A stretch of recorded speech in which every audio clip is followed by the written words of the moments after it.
बिस्मिल्लाहिर्रहमानिर्रहीम। अस्सलाम वालेकुम स्टूडेंट्स।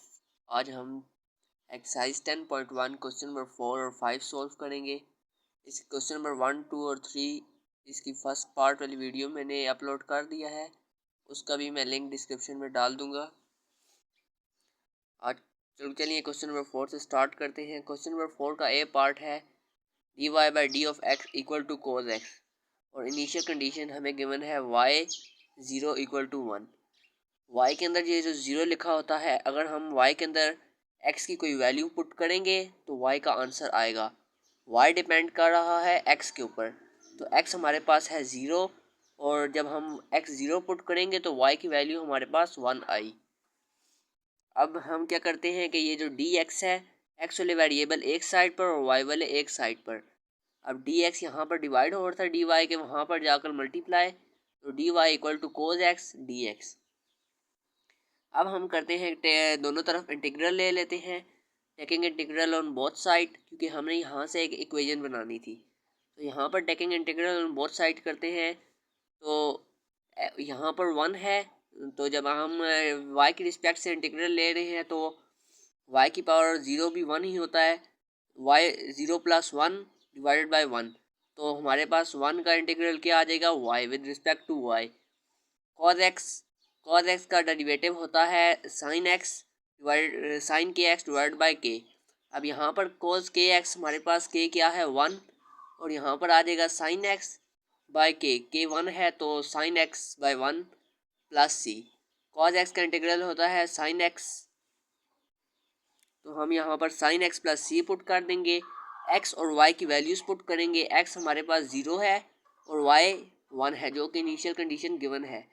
इसके अंदर पुट करेंगे तो हमारे पास c की वैल्यू आ जाएगी। c की वैल्यू आई है 1। अब c की वैल्यू इस इक्वेशन में पुट कर देंगे तो y आ गया, y equal to sine X plus 1। B part की तरफ जाते हैं। बी पार्ट में भी इसी तरह हम x वाले वेरिएबल्स अलहदा करेंगे, और इस कंडीशन के मुताबिक अगर हम x 0 पुट करेंगे तो y की वैल्यू 1 आएगी। x 0 है और y 1 है। अब यहाँ पर हम dx उस साइड ले जाएंगे ताकि x वाले वेरिएबल एक साइड पर और y वाले दूसरी साइड पर हो जाएंगे। Taking integral on both side, जब हम विद रिस्पेक्ट टू y से इंटीग्रल ले रहे हैं तो 1 है, यहाँ पर हमारे पास आ जाएगा y, और x स्क्वायर का इंटीग्रल हो जाएगा जो भी हमारे पास x स्क्वायर है। अब उसकी पावर में एक ऐड, और पावर में जब हम एक ऐड करेंगे तो जो आंसर आएगा वही नीचे भी। अब 2 के अंदर हम एक ऐड करेंगे तो 3 आ जाएगा, एक्स क्यूब डिवाइडेड बाय, अब 3 नीचे डिवाइड भी हो जाएगा, प्लस c। इसके अंदर इनिशियल कंडीशन की वैल्यूज पुट करेंगे। y है 1 और x है 0, c की वैल्यू हमारे पास 1 आ जाती है। अब c की वैल्यू इस इक्वेशन में पुट कर देंगे। इसके सी पार्ट की तरफ जाते हैं। सी पार्ट में भी इसी तरह हम सबसे पहले x वाले वेरिएबल्स एक साइड पे और y वाले एक साइड पे, dx यहाँ पर डिवाइड हो रहा था उधर जाकर मल्टीप्लाई करा देंगे। अब ये अलग अलग हो गया है। इनिशियल कंडीशन के मुताबिक x हमारे पास 2 है और y 0। x की वैल्यू हम 2 पुट करेंगे तो y की 0 आएगी। x 2 है और y 0 है। अब टेकिंग x स्क्वायर है, ऊपर जाकर x माइनस 2 हो जाएगा, x की power minus 2। Taking integral on both side, अब 1 है, यहाँ पर dy के साथ 1 है। अब इसका इंटीग्रल लेंगे विद रिस्पेक्ट टू y, तो ये हमारे पास क्या आ जाएगा y, और x की पावर माइनस 2 है। माइनस 2 में एक ऐड कराएंगे, और डिवाइडेड में भी वही जो ऐड करके आंसर आएगा वही हम नीचे भी लिखेंगे। अब माइनस 2 में एक ऐड कराएंगे तो प्लस 1 आ जाएगा, और माइनस 2 में एक ऐड कराएंगे प्लस 1, हमारे पास माइनस 1 आ जाएगा। तो x की power minus 1 divided by minus 1, तो माइनस ये लिख दिया हमने साथ, प्लस c। x और y की वैल्यू हम इसके अंदर पुट करते हैं। x की पावर माइनस 1 ऊपर हो, जब नीचे जाएगी तो प्लस 1 हो जाएगी, 1 बाई एक्स। x और y की वैल्यू हमने पुट की, x था 2 और y था 0, और c की वैल्यू हमारे पास आ गई 1 बाई 2। इस इक्वेशन के अंदर हम पुट कर देंगे तो हमारे पास आ जाएगा y equal to minus 1 by 2 plus 1 by 2। Next part की तरफ बढ़ते हैं। नेक्स्ट पार्ट में भी इसी तरह है, D Y by D of X equal to 2x Y square. y के अगर हम 3x की वैल्यू 3 पुट करेंगे तो y माइनस 1 आएगा, तो x 3 है और y माइनस 1 है। इसमें से y वाले वेरिएबल्स अलहदा कर लेते हैं। वाई स्क्वायर यहाँ पर मल्टीप्लाई हो रहा है, इधर आकर डिवाइड, और डी एक्स यहाँ डिवाइड हो रहा है, उधर जाकर मल्टीप्लाई। अब x वाले वेरिएबल्स अलहदा और y वाले अलहदा हो गए हैं। वाई स्क्वायर ऊपर जाकर y की पावर -2 हो जाएगी। D Y equal to 2x dx। Integral ले लेते हैं दोनों साइड, तो y की पावर -2 है, इसके अंदर एक ऐड कराएंगे और जो आंसर आएगा वही नीचे डिवाइड भी कराएंगे। -2 में एक ऐड कराते हैं तो -1 आता है, डिवाइडेड बाय -1।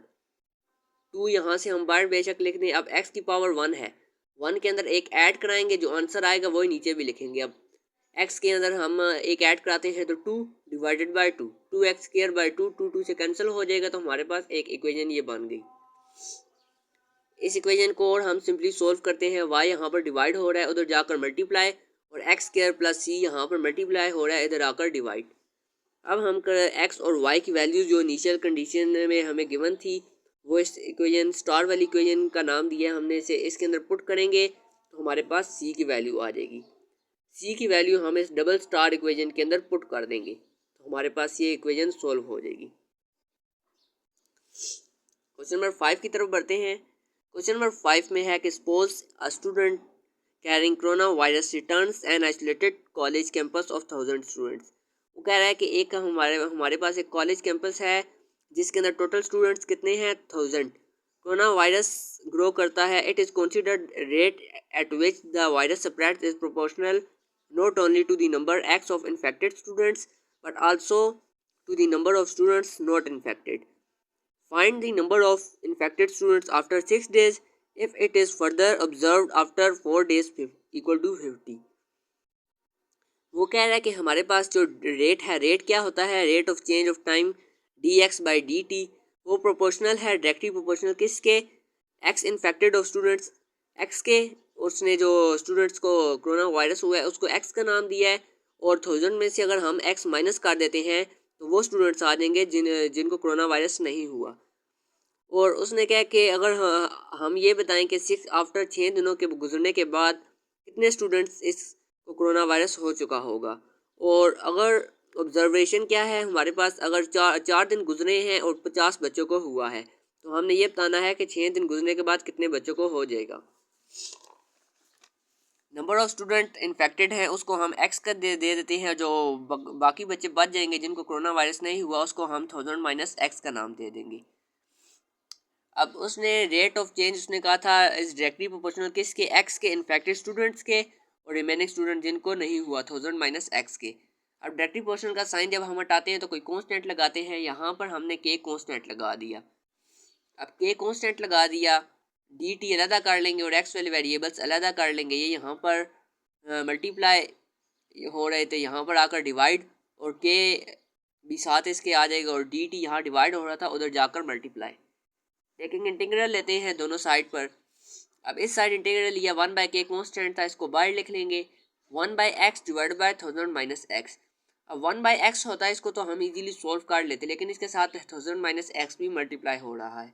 अब यहाँ पर हम 6.3 में हमने पार्शियल फ्रैक्शन के ज़रिए इस इंटीग्रल को सोल्व किया था। अब यहाँ पर 1/x ब्रैकेट के अंदर है 1000 माइनस एक्स, इसके पार्शियल फ्रैक्शन लगाएंगे तो ये हो जाएगा a/x plus b divide by 1000 minus x. इसको हम स्टार इक्वेशन का नाम दे देते हैं। हम दोनों तरफ इसके x 1000 माइनस एक्स मल्टीप्लाई कराते हैं तो हमारे पास एक इक्वेशन बन जाती है। यहाँ से जब होगा मल्टीप्लाई x 1000 माइनस एक्स, ये से कैंसिल, जब a के साथ मल्टीप्लाई होगा तो हमारे पास a 1000 माइनस एक्स आ जाएगा, और प्लस b के साथ मल्टीप्लाई होगा तो बी एक्स आ जाएगा। अब हम अगर एक्स की वैल्यू यहाँ पर 0 पुट करें तो ए की वैल्यू आ जाएगी, और अगर हम एक्स की वैल्यू 1000 पुट करें तो बी की वैल्यू आ जाएगी। अब सबसे पहले हम एक्स की वैल्यू 0 पुट करते हैं, यहाँ पर ए 1000 माइनस 0 प्लस बी 0, बी वाली ख़त्म हो गई तो ए हमारे पास क्या आ जाएगा 1/1000। इसी तरह हम एक्स 1000 पुट करेंगे तो हमारे पास बी की वैल्यू आ जाएगी, 1000 माइनस 1000 0 हो जाएगा, ए वाली ख़त्म, और बी का आंसर आ जाएगा 1/1000।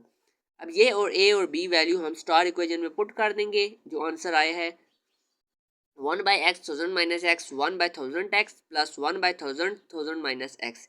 अब taking integral on both side ले लेते हैं। अगर हम इसका इंटीग्रल लेंगे तो इसका भी इंटीग्रल आ जाएगा। अब इसका इंटीग्रल लेते हैं 1/1000 x D of x plus 1/1000 1000 minus x D of x. 1/1000 constant था, दोनों तरफ से बाहर ले आएंगे। अब 1/1000 हमने दोनों तरफ से बाहर ले लिया था। अब यहाँ पर 1/x को तो हम सोल्व कर लेंगे। फार्मूला होता है, अगर हमारे पास नीचे कोई फंक्शन पड़ा हो और ऊपर उस फंक्शन का डेरिवेटिव है तो उस फंक्शन हम इसका इंटीग्रल का फार्मूला होता है नेचुरल लॉग उस फंक्शन का। हम उस फंक्शन का नेचुरल लॉग लेते हैं अगर फंक्शन डिवाइड में हो और ऊपर फंक्शन का डेरिवेटिव पड़ा हो। यहाँ पर तो फंक्शन डिवाइड में है और इसका ऊपर डेरिवेटिव पड़ा हुआ है, मौजूद है, 1 है, तो हम इसको नेचुरल लॉग x लिख लेंगे। लेकिन यहाँ पर 1000 माइनस एक्स था तो इसका डेरिवेटिव होता है -1। हमने ऊपर माइनस मल्टीप्लाई भी करा दिया, डिवाइड भी, ये माइनस बाहर आ गया। पीछे अगर आप देखें तो ये यहाँ पर हमारे पास था ये वाली कंडीशन, यहाँ पर ये प्लस था, हमने यहाँ -1 मल्टीप्लाई भी करा लिया है और डिवाइड भी, ताकि ये इसका डेरिवेटिव ऊपर आ जाए। अब इसका ऊपर डेरिवेटिव आ गया है तो हम इसको नेचुरल लॉग 1000 माइनस एक्स लिख लेंगे। 1/1000 कॉमन कर लेंगे, natural log x minus natural log 1000 minus x. अब ये वाली कंडीशन इस जो हमारे पास बनी थी इसके अंदर हम पुट करेंगे इसकी वैल्यू। ये हमने इसके अंदर वैल्यू इसकी पुट की 1/1000 के natural log x minus natural log 1000 minus x. जो हमारे पास ये पीछे हमने जब इंटीग्रल लेना था ये यहाँ पर इसको हमने सोल्व किया था। अब इसके अंदर इसकी वैल्यू पुट कर देंगे और डी टी को भी हम यहाँ सोल्व करते हैं। जब डी टी को सोल्व करेंगे तो ये हमारे पास आ जाएगा टी प्लस सी। जब क्योंकि यहाँ पर 1 था, डी टी की रिस्पेक्ट से लेंगे तो टी प्लस सी कोई भी कांस्टेंट। अब के यहाँ डिवाइड हो रहा था, उधर जाकर मल्टीप्लाई के टी प्लस के, जब कांस्टेंट के साथ मल्टीप्लाई होगा कोई कांस्टेंट ही आएगा, इसको अभी भी हम सी का ही नाम देंगे। जब फर्स्ट स्टूडेंट को कोरोना वायरस हुआ होगा वहाँ से टाइम स्टार्ट हुआ होगा, मतलब कि जब पहले बच्चे को हुआ तो तब हमारे पास टी क्या था, 0 था। तो 1/1000 नेचुरल लॉग, अब यहाँ पर x और t की वैल्यू यहाँ पर हम पुट करेंगे। x की जगह 1, 1000 माइनस 1, t की जगह 0 प्लस c। तो c की वैल्यू हमारे पास क्या आ गई, -6.906 इंटू 10 की पावर -3। c की वैल्यू हम c में पुट कर लेंगे और हम इस इक्वेशन को डबल स्टार का नाम दे देंगे। t हमारे पास 4 जो उसने कंडीशन गिवन की थी और x 50, मतलब कि 4 दिनों में 50 बच्चों को हुआ है, उसकी मदद से हम k की वैल्यू निकालेंगे।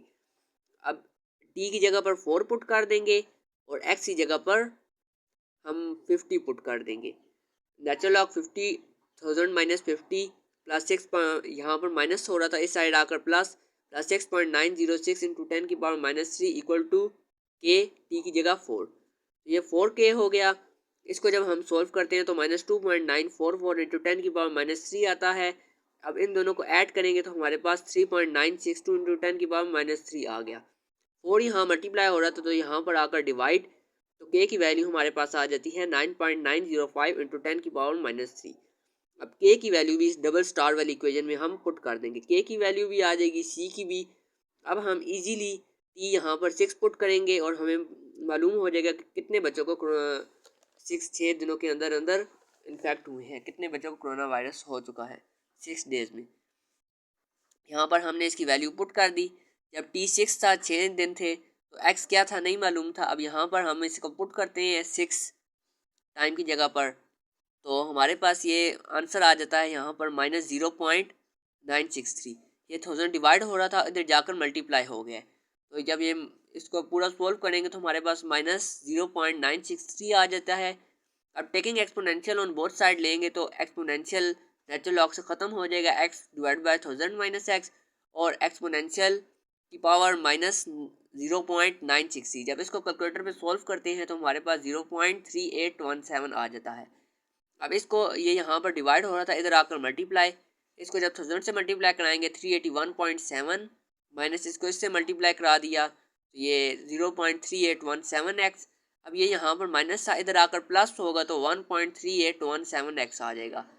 x की वैल्यू अब हम यहाँ से फाइंड कर सकते हैं। ये इसको यहाँ मल्टीप्लाई होता है, इधर आकर डिवाइड कराएंगे तो x की वैल्यू हमारे पास आ जाती है, वो जो कि है 276 स्टूडेंट। कैलकुलेटर पर 276.2 आ रहा है तो वो भी ठीक है। अगर इसको हम राउंड ऑफ नहीं हो सकता तो 276 भी लिख सकते हैं। तो x की वैल्यू आ गई 276 स्टूडेंट्स। तो आज के लिए इतना ही। नेक्स्ट वीडियो में हम एक्सरसाइज 10.2 स्टार्ट करेंगे। अल्लाह हाफिज़।